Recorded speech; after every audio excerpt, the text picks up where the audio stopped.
พาเข้าช่อง YouTube แห้งเอาอีกตัวหนึง ใส่อีก2 อัน 3 อันโดดเนาะ มันมาอาจารย์บุตรบ่ฮะมาอาจารย์บุตรบ่แห้งแล้วมาตุ้มบุ้ยยังกระแตงตุ้มบุ้ย ลายคู่เดียวไงใช่ไหม สาวเบลโอ้ใส่บักลายๆไปเนาะโอ้แห้งได้สาวเบลนะ แห้งได้ พอแห้งได้พอขี้คาน แห้งต้องเข้าต้อง ไอ้ FC โอ้แห้งเลยจะนำเข้าเบิ่ง ลิดเข้ากล้องแล้วบ่ได้แห้งนึงไง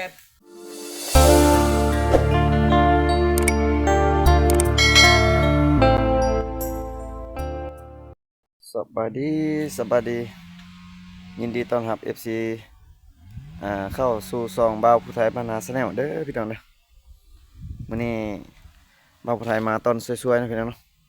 มาหาสาวเบลกับสาวกะนะพี่น้องเนาะเพราะว่าบ่าวผู้ไทยมาฮอดเหินของน้องแล้วนะพี่น้องเนาะแต่ว่าเขาเจ้าว่าสาวเบลเพิ่นกำลังสิไปขูดยางบงนะพี่น้องเนาะเพิ่นว่าสิไปขูดยางบงอยู่สวนของน้องนะพี่น้องเนาะเดี๋ยวบ่าวผู้ไทยสิติดตามไปฮอดสวนของน้องเนาะแล้วก็สิไปถ่ายให้ FC เบิ่งเนาะว่าน้องเฮ็ดแบบใดเนาะขูดยางบงนะพี่น้องเนาะทางล่างของบ่าวผู้ไทยนี่สิแม่นเขาเจ้าขูดมาแล้วเนาะเขาตากแห้งแล้วพี่น้องเอ้ยเนาะจักเขาซื้อโลหนึ่งเท่าไรเนาะก็บ่าวผู้ไทยก็ยังบ่ฮู้พี่น้องเอ้ยเดี๋ยวบ่าวผู้ไทยสิไปถามน้องเบลเองเนาะพี่น้องน้องเพิ่นกำลังสิไปขูดยางบงพี่น้องเอ้ยเป็นอะไรกับภาคFC เนาะกดไลค์กดแชร์กดติดตามให้ช่องบ่าวผู้ไทยบ้านนาแนลเด้อพี่น้องเนาะไปติดตามนำกันเนาะพี่น้องเนาะอันนี้มันจักบงเขาเจ้าอันนั้นแล้วพี่น้องเขาเจ้าขูดแล้วเนาะพี่น้องนี่เขาเจ้าขูดมันเขาตากใส่อยู่ดินเลยพี่น้องเขาบ่ได้มีแนวปูเลยเนาะนี่เขาเจ้าตากแห้งเลยพี่น้องเขาเจ้าสิมาติดเป็นกิโลขายเลยพี่น้องหลายๆพี่น้อง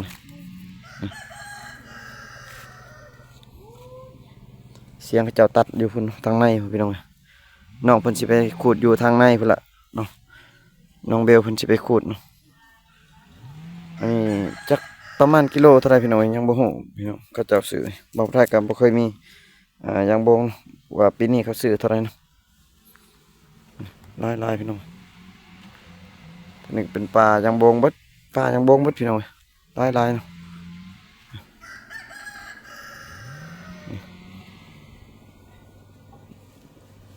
เฮือนอยู่ในบ้านของน้องเบลน้องกะก็มีซับนี่พี่น้องนี่ก็เป็นเฮือนนาบ่าวเพิ่นอันนี้ก็เฮือนแม่เฒ่าเพิ่นเพิ่นก็สิเป็นเฮือนซาวกะติเนาะนี่พี่น้อง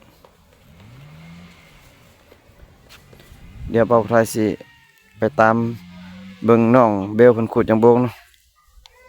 ครับมันตัวเขาเจ้าขูดเบิดพี่น้องโอ้เดี๋ยวบ่าวไทยสิไปเบิ่งพี่น้อง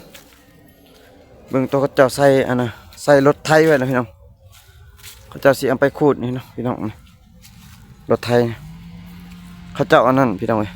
นี่เจ้าตัดเป็นท่อนมานี่พี่น้องตัดเป็นท่อนมานี่เขาเจ้าก็คนนะพี่น้องเอ้ยคนใส่รถไถเนาะแล้วก็ไปให้ผู้ใดที่จะขูดเนาะผู้ใดอยากขูดเอาเป็นฟืนพี่น้องเอ้ยลำมันนี่เขาเจ้าเฮ็ดเป็นฟืนนี่พี่น้องเอ้ยนี่เฮ็ดฟืนมันนี่พี่น้องเพื่อจะดังไฟเนาะนึ่งข้าวแตงอยู่ครัวกินเนาะนี่เขาเจ้าจะใส่ฟืนตัวนี้แหละพี่น้องสำหรับเปลือกมันขูดก็ต้องให้เจ้าของยางบงเองเนาะพี่น้องนี่เพื่อสิได้ฟืนกับพอแห้งเนาะพี่น้องเพื่อสิได้เปลือกมันกับพอแห้งพี่น้องเอามาขายเนาะโอ้เต็มคันรถเลยพี่น้องโอ้ลายเลยพี่น้องยางบงโอ้เป็นแถวเนาะทางนั่งมันก็เจ้าตัดยางบงอยู่พี่น้องเสียงจักรเป็นดังตุนๆอยู่พี่น้องดิเพิ่นตัดเป็นท่อนเนาะ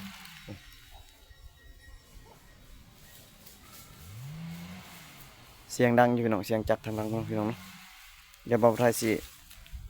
ไปกับสาวเบลเนาะไปเบิ่งน้องขูดยางบงเนาะพี่น้องเนาะน้องเบลเพิ่นกำลังสิพาบ่าวไทยไปขูดยางบงพี่น้องบ่าวไทยสิไป ไปเบิ่งน้องขุดยังโบงเนาะนี่โอ้ไกลบ่เนาะบ่ได้ไกลเนาะอืม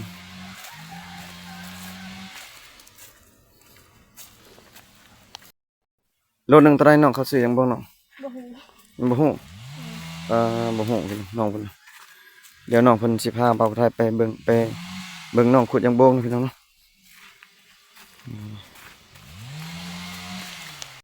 เสียงน้องเขาเจ้าตัดยังโบงตุ้นๆพี่น้อง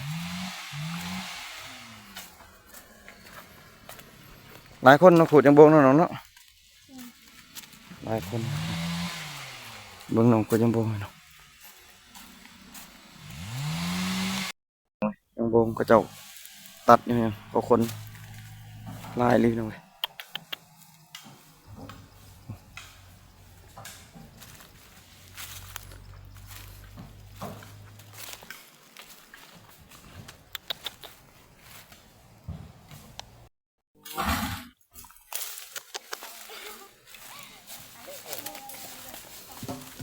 พี่ลึกยังโบงเขาเจ้าขูดพี่น้องหลายเลย น้อย เมียมึงไปส่งอยู่นั่นบ่อยู่บ้านใต้เลยนี่ ได้เลยมีที่บ้านนั่นแหละต้องการ ใครได้เขาขูดให้ ก็บุญแต่บ้านนั้นต้องการพอจะกูเนี่ยจะตายเลยเอาเลยจะได้บ่ไหวเลยทางพูดทางตัดทางเมือง พอแห้งเพื่อสิแล้ว ขับรถไทยชื่อกูยัง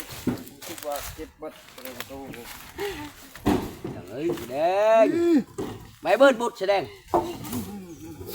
ในอันในหนอหมุดกอกกัน สาวน้องกะน้องกะติพอแห้งตันว่าไปสิฮอดพุ่นพอแห้ง เมื่อยใส่ปะอยู่หันแหละ เป็นหนึ่งเพราะว่า เฮ็ดสมัยก็ขายสมัยก็เอาสมัยก่อนเนาะ อันนี้คันกันวิทย์คุณบอมจะนั่นก็เข้ามาแต่ชวนอีกแต่ชวนมาพี่อีกแต่เฮือนนั้น เฮ็ดแต่นั้นเข้ามาอีกเนาะ มันมีเส้นทางรถเด้ไปเรื่อย พอแห้ง ๆแต่เอาแต่ที่มันเสียเวลาหกโค้งตลอดนี่มันเอาได้ครึ่งนึงหมดถ้าเข้าช่อง YouTube แห้งเอาอีกตัวนึง ใส่อีก2อัน3อันโลดเนาะ มันบักอาจารย์บุตรบ่ฮะมาอาจารย์บุตรบ่เฮ้ยเฮ้ยเฮ้ยนอตัวบุ้ยเอ้ยยังกระแตงตัวบุ้ยคือ ลายคู่เดียวไงแสดง สาวเบลโอ้ใส่บักหลายๆพี่น้องโอ้ ลูก แห้งเลยสาวเบลนะ แห้งได้ พอแห้งได้พอขี้คร้าน แห้งต้องเข้ากล้อง ไอ้ FC โอ้แห้งเลยจังเขาเบิ่ง วิทเข้ากล้องแล้วบ่ได้แห้งนึงไง ตัวมีแต่พวกแห้ง นาน ๆยังบักหลายๆพี่น้องผู้เดียวเจ้าบ่ตัดบ่ เดียวบ่ตัดไว้อยู่ดอกแต่บ่มีผู้คน สาผู้คนเนาะ บ่มี ส่งแล้วเที่ยวหนึง ผู้เดียวกัน ส่งอีกหนึ่ง คนก็กำลังคนยังโบงเขาแล้วนะพี่น้องก็เบาไทยก็สิได้กลับเพื่อนก่อนนะพี่น้องกลับอยู่เพื่อนของน้องเบลก่อนนะพี่น้องเนาะเพราะว่าเขาเจ้ายังตัดอยู่พี่น้องเว้ยเจ้ายังตัดเสียงจัดดังกระทึนอยู่พี่น้องเว้ยเนาะแต่เบาไทยสิได้กลับก่อนพี่น้องเว้ยเขาเจ้าสิได้คนออกมาทางนี้นะพี่น้องเว้ยเส้นทางตัวนี้เนาะส่วนกว้างๆแห่งดีพี่น้องเว้ยส่วนของน้ำเบาของน้องเบลนะอยู่ในเพิ่นตัดอยู่แต่ว่าเบาไทยบ่ได้เข้าไปนะเพิ่นนะเขาเจ้าตัดอยู่กว้างแห่งดีพี่น้องเว้ยโอ้ยจังโบง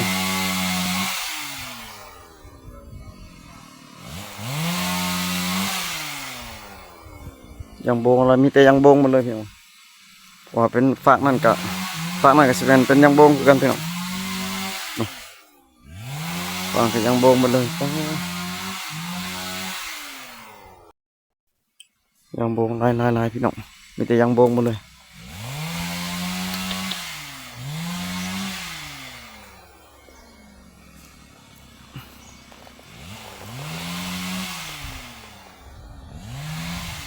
บอกไรกำลังสิกลับไป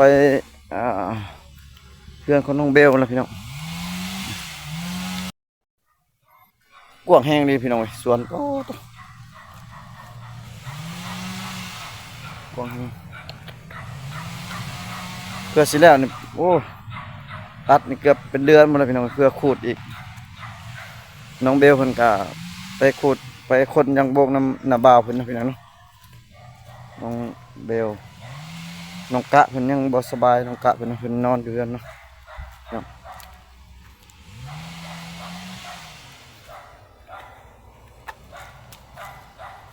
กว้างแห้งเลยพี่น้อง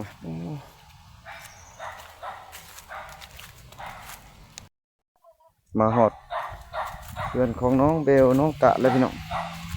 หอดบ้านของน้องเลยอันนี้จะเป็นเพิ่นใส่รถไถไว้แล้วนะเพิ่นสิเอาไปให้คนขูดนี่เพิ่นใส่นี่เนาะบ้านของน้องเบลน้องกะหลังจากบ้าวไทยมาเบิ่งเสากะกับสาวเบลเนาะพี่น้องเนาะเพิ่นไปขูดจังโบงแล้วก็บ้าวไทยก็สิกลับก่อนพี่น้องเว้ยเนาะเพราะว่าน้องเพิ่นยังข้าวเวียกอยู่พี่น้องเว้ยเนาะฝาก FC กดไลค์กดแชร์กดติดตามมาส่องบ้าวไทยบรรณาแนลเด้อพี่น้องเด้อเจอกันคลิปหน้าเนาะพี่น้องเนาะสำหรับนี้บ้าวไทยก็สิขอปิดคลิปเลยนะพี่น้องเนาะบ๊ายบายพี่น้องเจอกันคลิปหน้าพี่น้อง